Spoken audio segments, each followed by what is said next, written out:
So for our first panel of the day, let's explore China's clean tech surge, what the US and Europe can learn and adapt from its achievements in batteries, renewables, and clean energy innovation.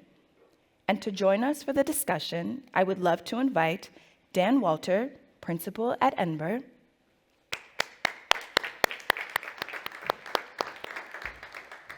Daria Saharova, general partner at World Fund, Frederik Hetsch, head of science at Audacy Ventures.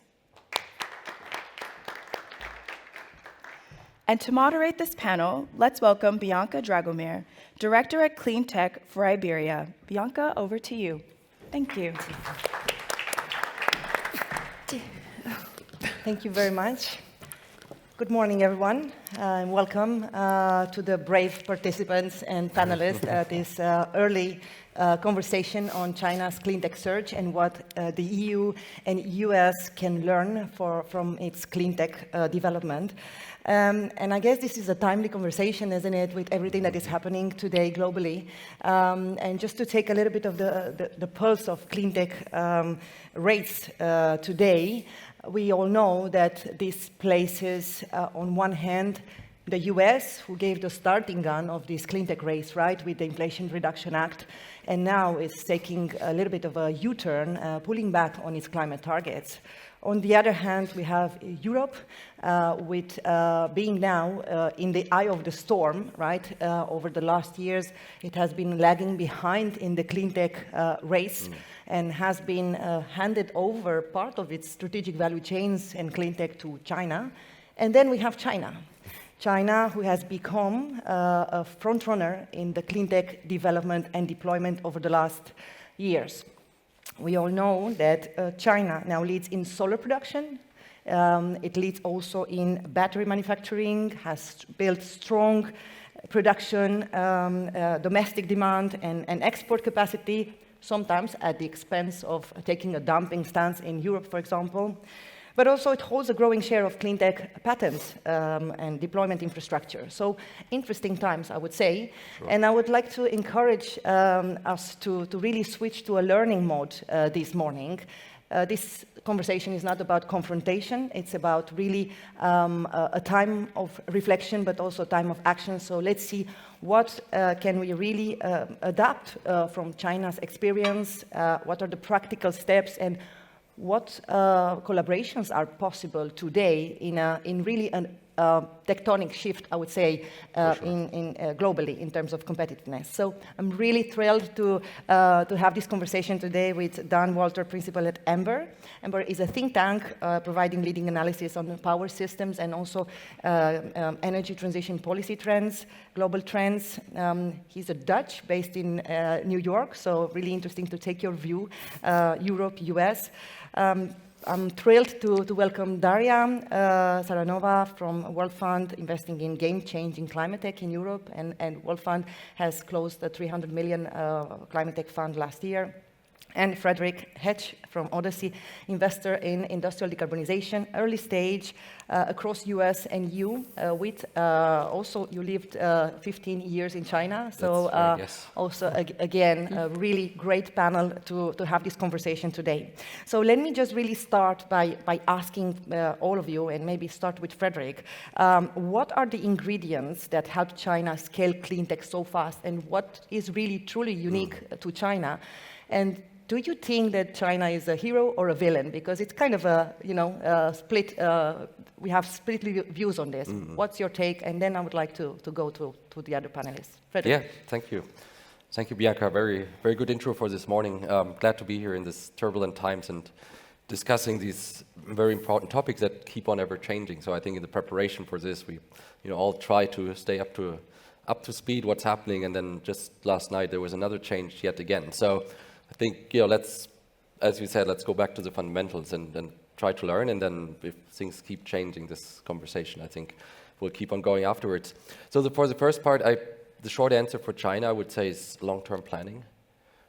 So when they decide to, and just very brief 2 examples, for one being the solar industry, which was dominated by in Germany, the West, US, until China set their mind on it, and then basically went from producing silicon, producing the panels, but also having a big market to offtake these products, and then of course sell it in the rest of the world. Maybe the EV is even the better example. I think coming to this realization that the internal combustion engine is kind of fully engineered and it's going to be hard to catch up, they just leapfrogged and said, look, let's go straight to EV and then put all the resources they have behind it in terms of research and development. They get access to raw materials. They build up great brands. And again, it's kind of like an advantage if you're sort of the runner-up, so to speak. If you're, you can sort of find your niche and produce great software, great usability.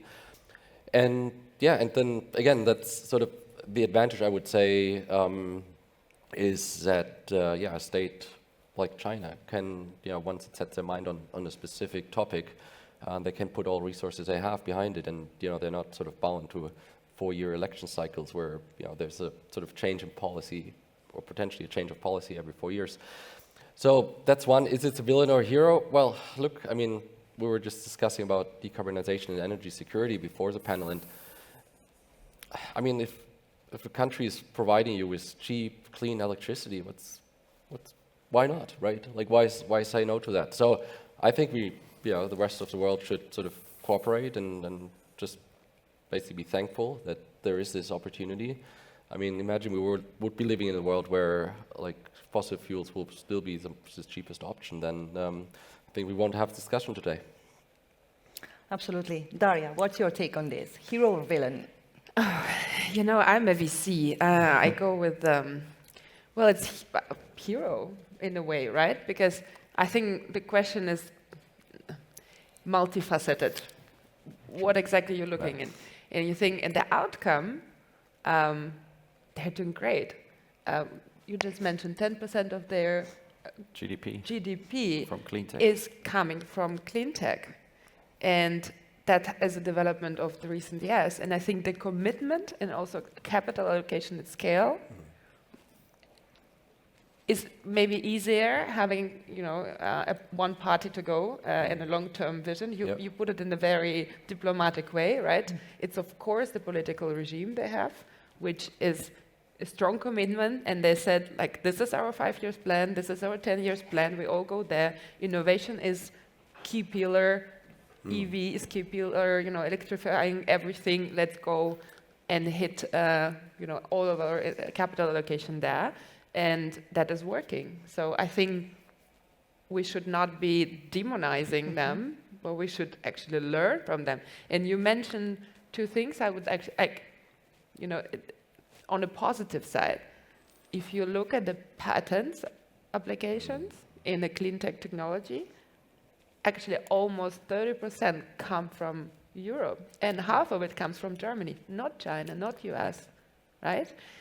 We looked at the numbers, like 30,000 startups in this space across all verticals are in Europe. That's double as much as in the US. So we have a lot of capital. We just have to stop, and you said it, stop talking, start acting, and get inspired by China rather than demonizing it. Absolutely. And indeed, well, if we look at EU-China, we see that our Achilles heel in Europe is basically scalability, right? We are really good at early stage innovation. But if we look, indeed, we almost 30% of the patents that we produce globally, but only 7% of the products that land to market are European. So that's really a significant gap, and they are really good at that. Right. Dan, what's your take on this? So it's almost, we almost get to a philosophical question of if someone does something moral, but for non-moral reasons, is that then good or bad? Because I think what we've seen from China is over the past 20 years, they've already had the conversations that we're only starting to have in the West right now, which is energy security, economic growth. It is basically using new energy, as historically it's been used, as a tool for power. Not the electron power, but the actual sort of geopolitical power. And so in the West, I think we need to realize that what we can learn from China, part of its success, I fully agree with what's said, but I think one thing that underlies this is almost the narrative under which China has operated in growing its clean tech. And the narrative in China has clearly been one of energy independence, economic growth, and global dominance. Trump's energy dominance, it's not a surprise that he comes up with a term like that. Energy dominance is in some way what China has been pursuing for many, many years now. And America is now catching up. Now, personally, I feel going down the fossil route is going back in history rather than going forward into the new energy world. But this is the reality of the moment right now, is that energy security is again top of the agenda, and carbon is receding. And so I think one of the things that we need to realize in the West is that we've been doing moral things for moral reasons, and that's really good. But there is now also a very strong case to be made for action without the morals. And China has been making that case already for over a decade, maybe even 2. And we can follow that and not only do the right thing, but also make a hell of a lot of money. And I think this is really the exciting opportunity of the moment, and what we can learn from China is, even if carbon emissions take the back burner on the political side, because we see a swing from Trump in a wrong direction, we see right-wing movements in Europe countering it, there's still a very strong case to be made to get done what we in this room believe needs to get done. So then, should morals or should opportunity come first in the industrial strategy? So this is an interesting one, right? In every technology transition, this is kind of the question. I think one of my favorite examples is I live in New York City, and we all know that very famous picture where you see the horses on the street, and then 10 years later, they're all Ford Model Ts on the street. And so in this transition, I mean, it started with a couple of rich people down in East Village, or I suppose it was West Village more like back then, saying, hey, horse manure is kind of smelly, we don't like this, we should come up with a solution. But of course, it wasn't very successful. We didn't get rid of the horse by taxing horse manure in the street. What happened is that Ford came in, built a better car, it scaled very rapidly. That didn't mean that morals played no part in this story, because once the Ford Model T took up the majority of street traffic, that's when it became very easy for politicians to come back in and say, actually, now we're going to make the moral case that it's just bad behavior to your neighbors to leave horse manure in front of their stoop. And so morals have an interesting interplay in these technology transitions where at the start they feel like the right way to go, but it's often the economics that convinces the bulk of the majority to switch into this new technology. Get some early movers, but the bulk of the people switch in economics. But it doesn't mean that also in Europe, now that we say maybe morals go on the back burner, let's focus on the money in the markets now, that morals won't play any role anymore. That will come back into the transition, maybe in 5-10 years from now, when electrification has picked up and when renewables are providing the vast majority of our energy. And then morals will, I mean, if we can look at history, likely re-enter in the conversation again to squeeze out that last 20 to 30% of fossil demand. Also, morals are man-made, right? Or made by us, right? The morals we probably all share here on stage are different if we would be in China, or are different if you're in a different, maybe even in Brazil, right? Because it is a regional kind of set of rules. There is a Western part, there's a non-Western part. So kind of, I think, being in a competition, which we are in the world right now, more than ever, on a global competition, yeah, I think that might be one factor, but you should not, and probably afterwards somebody will quote me like, oh, there's more or less VCs again. But I think you should not only be driven by morals. Yeah, no, I do agree.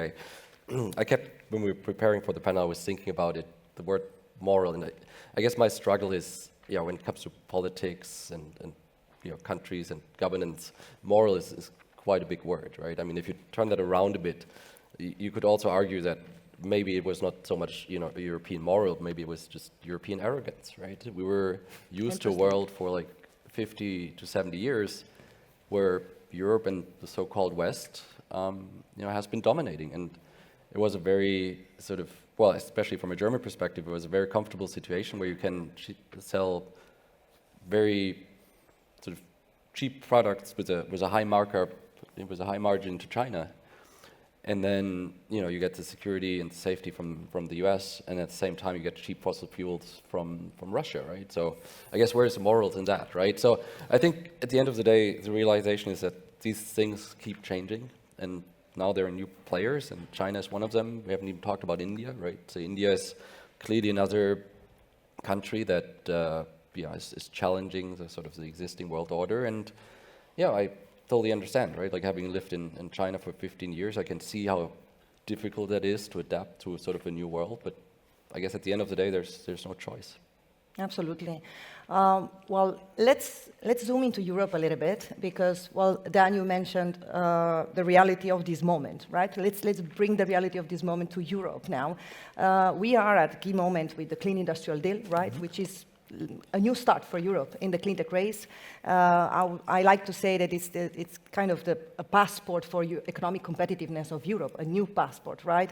And it is a signal that Europe is really doubling down in cleantech. It wants to go back in the cleantech race. It's a clear demand signal.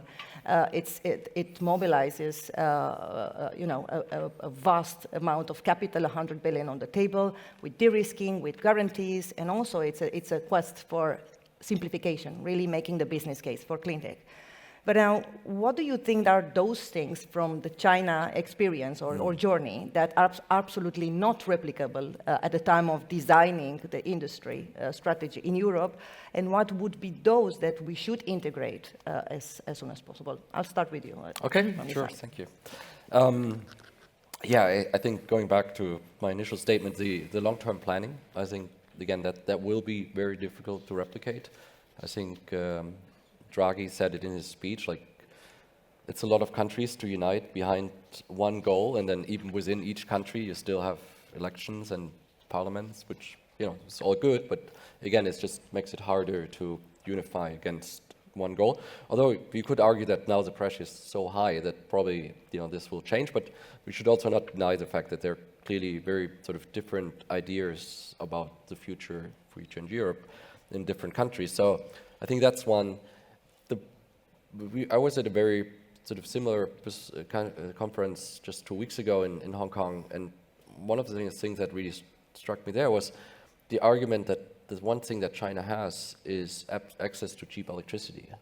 And I think, this is called Energy Tech Summit, and like at the end of the day, you're always sort of transferring energy from one form to the other. So if you have like a huge capacity or access to cheap electricity in combination with sort of estate planning, a workforce that is being able to be mobilized very quickly, and then again also a huge market, and then you take on top of that. It's not just China, right? It's also this sort of China plus one strategy with Malaysia, Vietnam. So suddenly you get quite a large market that becomes very, very interesting. What can Europe learn from that? Yeah, again, I think my hope would be that there is a sort of a bit more long-term strategic plannings, define clear goals, and then sort of try to pursue them.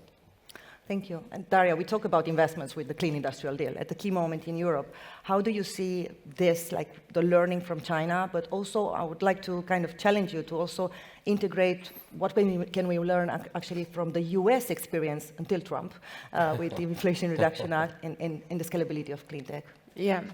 So I think, again, we have all the data, all the examples. We know that actually on a climate goals and target side, we would need to invest 590%, good number to remember, 590% more per year, and it's about 4 trillion.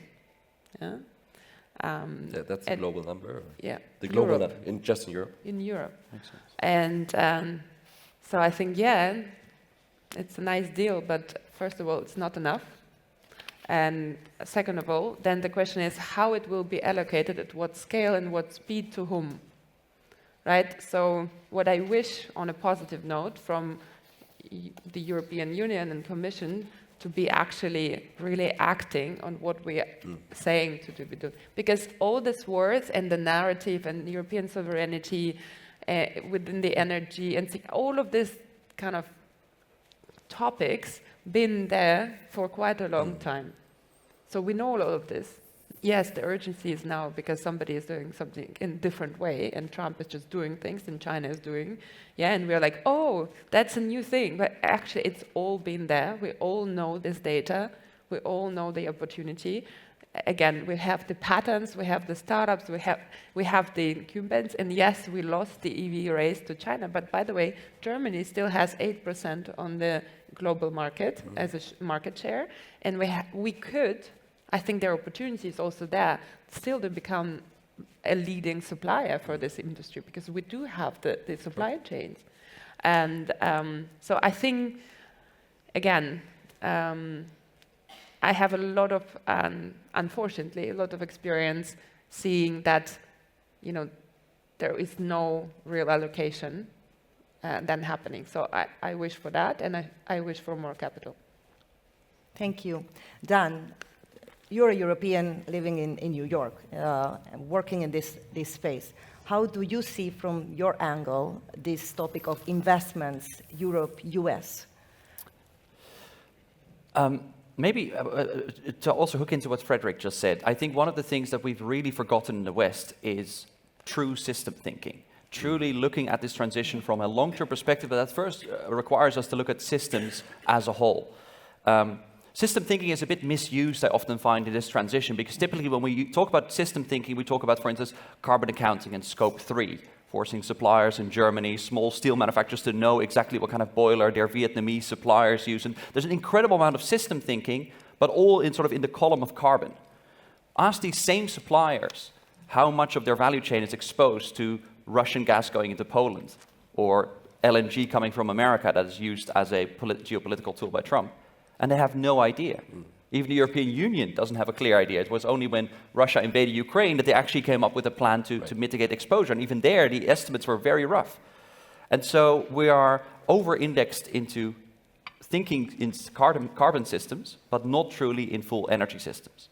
And one of the ways that is most clearly showing in this transition is the fact that whilst the West, both the US and Europe, have done really well pushing in renewables into their power systems, we have stopped electrifying.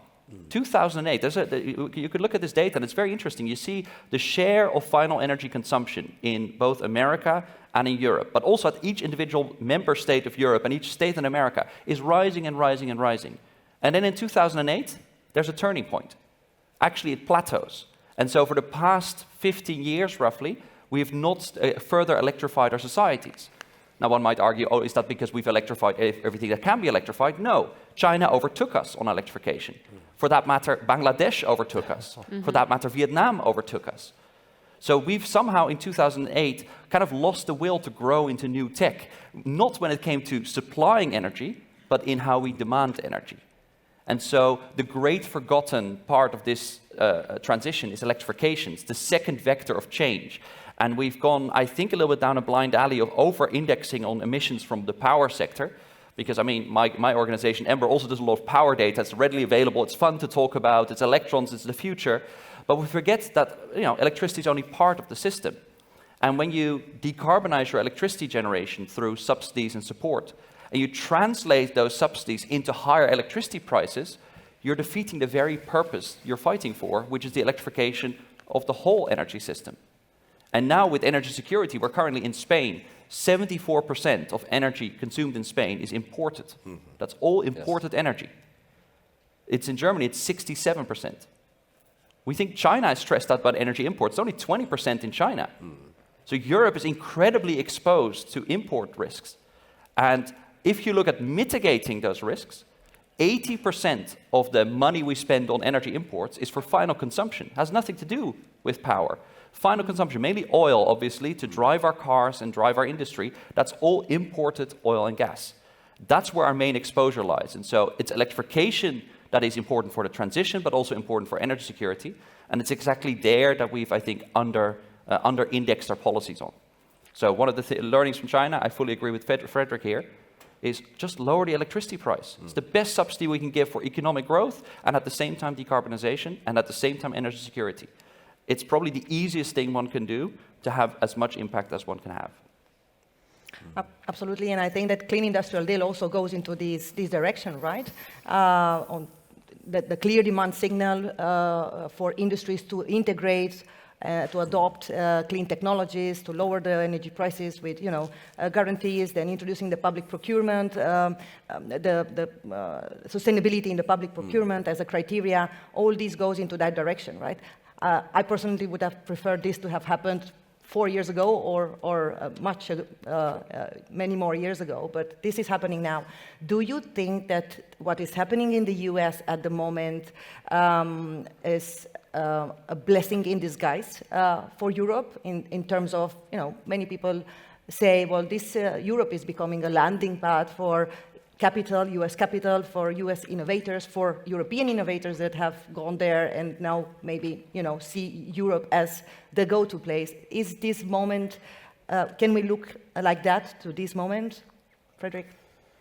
Well, I guess we'll see in a couple of years. I mean, I think in the short term it's just uncertainty, and that's never good for anyone, right?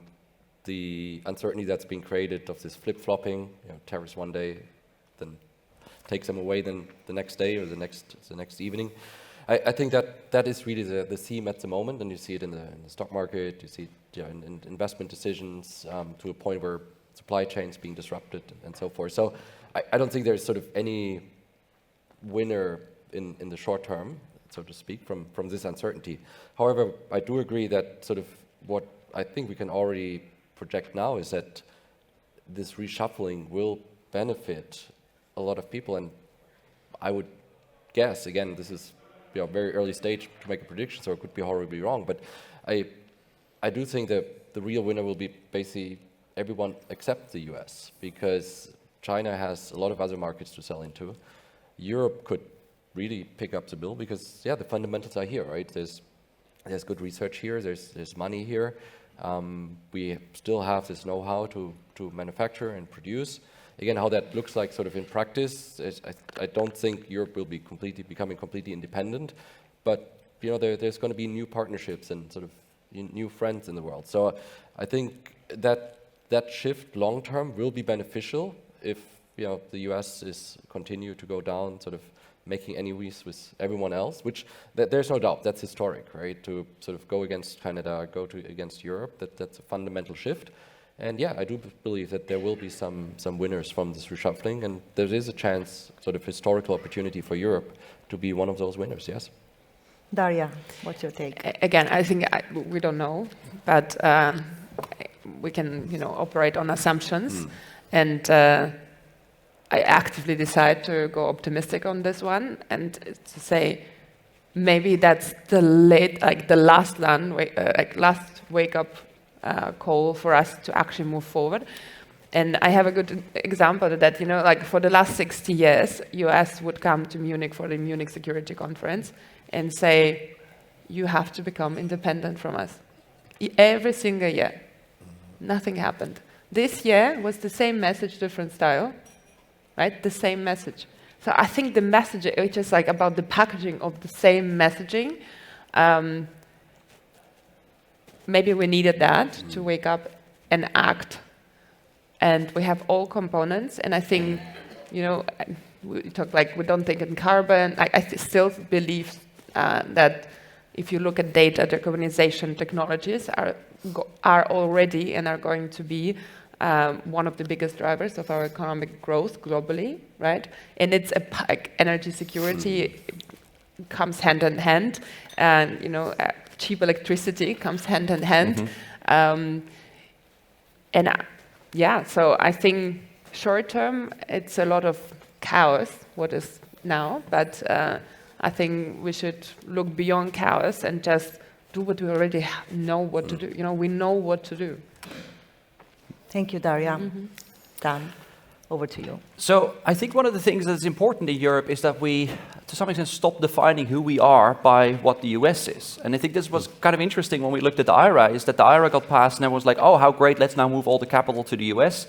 And Europe has a tendency to skate towards where the puck is, not towards where the puck is going, right? And to your point, 4 years ago, we could have seen that the puck was moving in this direction. No one could have foreseen a Trump election, but we could have foreseen the US becoming more and more energy independent. This has been a long time coming with the shale revolution. The US no longer needs to police the global oceans to have their own energy. This is something that's been coming for about 15 years. And Europe has a tendency to look at America and define ourselves almost in silhouette to it. And I think that is something that probably needs to change. One of the most sort of almost fundamental things that we need to decouple from is not so much the LNG coming from America, but it's almost the definition of who we are by America. And Europe has a lot of power. I mean, to your points on for instance, patents, right? Europe is a powerhouse of innovation. When I now talk to people in the US that are thinking about, where do I start my career, where do I start my startup, the US is not obviously a very popular location at this moment because who knows what's going to happen. Europe can swoop that all up. Let's invite them in. This kind of strategy also holds towards China, for instance. I think if we just are clever and think about where do we have a competitive advantage in the West compared to China, it's software, it's integrating. Like, let's not forget that the solar panel market is really big, right? $63 billion per year is the solar panel market. But they're making about 1.5% revenue on that. I think that was in 2024. It's a very small profit margin. So you're talking about a few billion profit margin. At the same time, the energy management software market is about 40 billion in revenues, but the margins on that are 80%, 70%. They're very, very big. So in terms of who actually walks away with the money in this transition, the West and Europe, specifically now that we see Silicon Valley companies considering moves into Europe, can really benefit from this transition, not by making sort of the smartphone itself, but the software that's on it, right? Not the iPhone, but the iOS.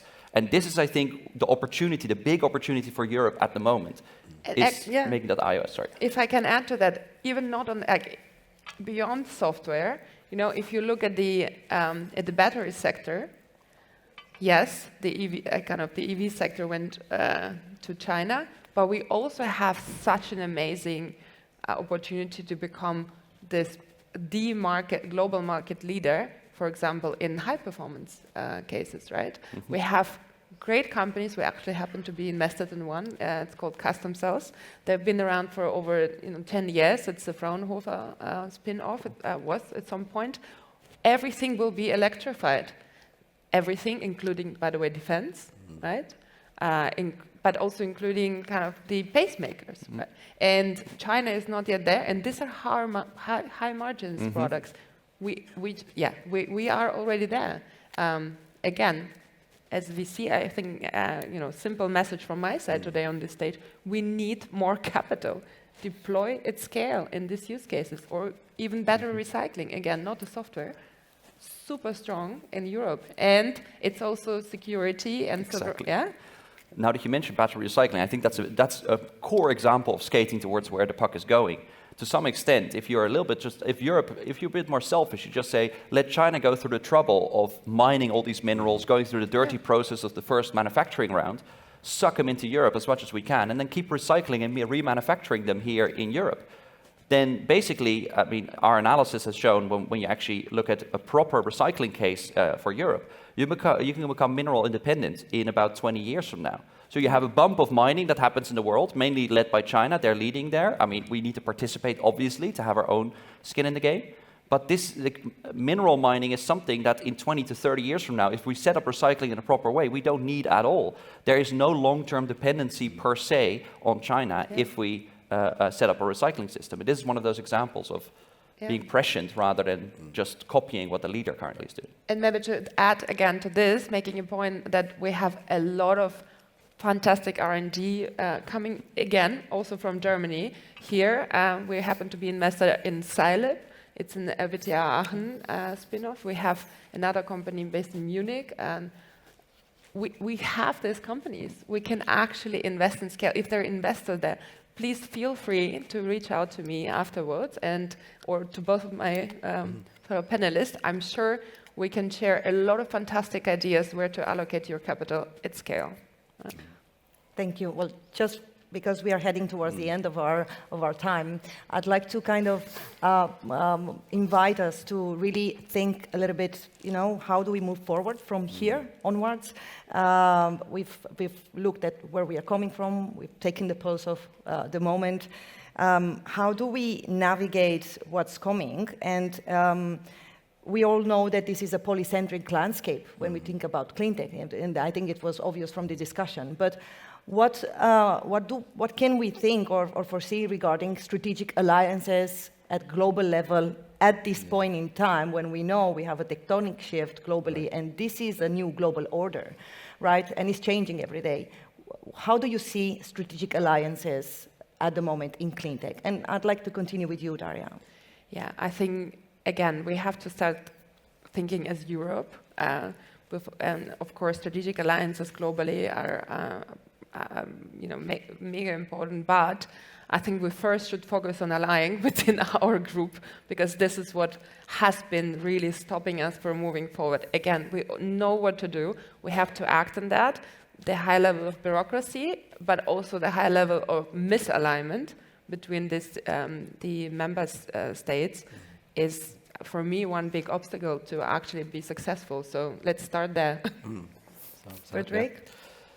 Yeah, I mean, this is basically, for us, our investment thesis in everything we do, being based in APAC, and then sort of look at what are the strengths of each individual country or region in this case, and sort of the conclusion that we came to, but yeah, obviously it's, I think, we're not the only one seeing this way.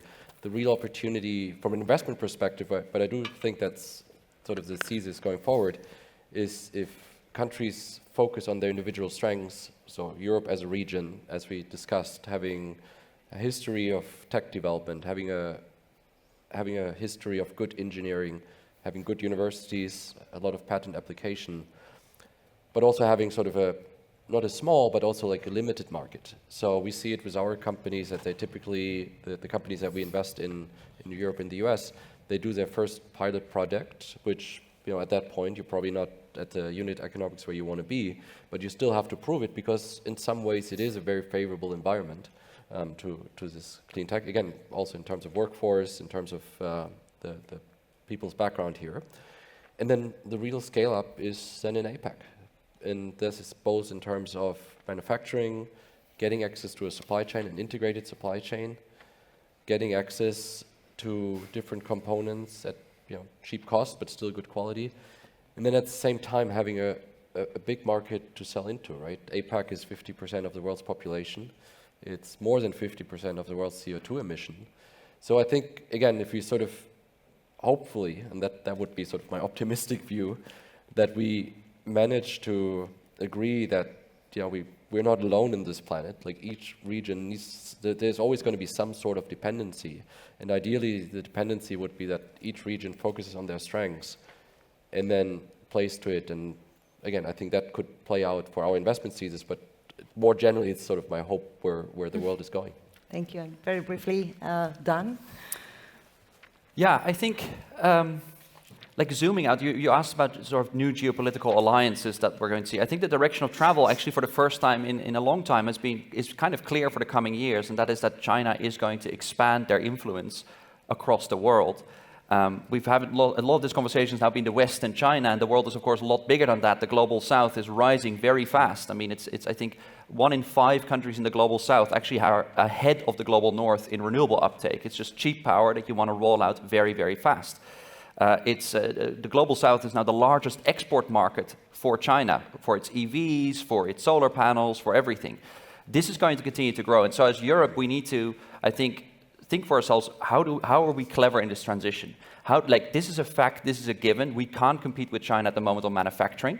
So how do we make sure that we get also a piece of that pie? Because we can protect our market all we want, but a Volkswagen in the end cannot survive just on the European market, especially not when the US also cuts off market access. We need the global South for our companies to just maintain their current revenues, not let alone actually grow their revenues.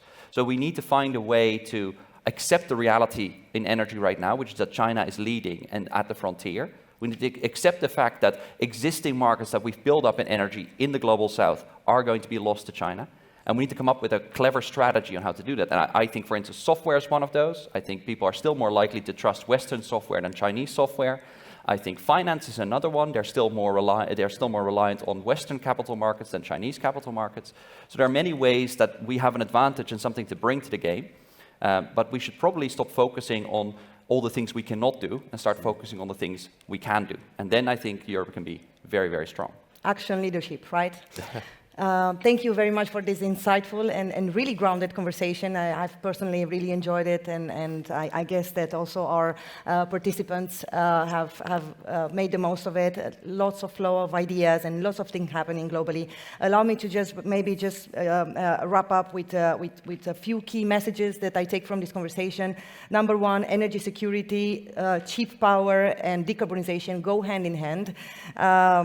Number two, China's success is not an anomaly. It's the result of bold planning and infrastructure and capital alignment, which is something that we can learn also in Europe and apply in our strategy.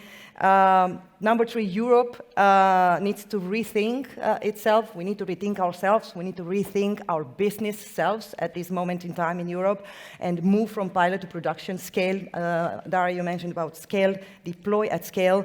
And certainly, just to echo President von der Leyen in Davos, this is not. This is actually our global race against Daan, right? So we should, if we kind of take a helicopter view and look at the world, we just kind of also cannot miss this point as well from this debate on competitiveness, decarbonization, but security, but also climate emergency. So thank you very much for this great conversation, and I hope you've enjoyed it and enjoy the rest of the day. Thank you, Bianca. Thank you. Thank you.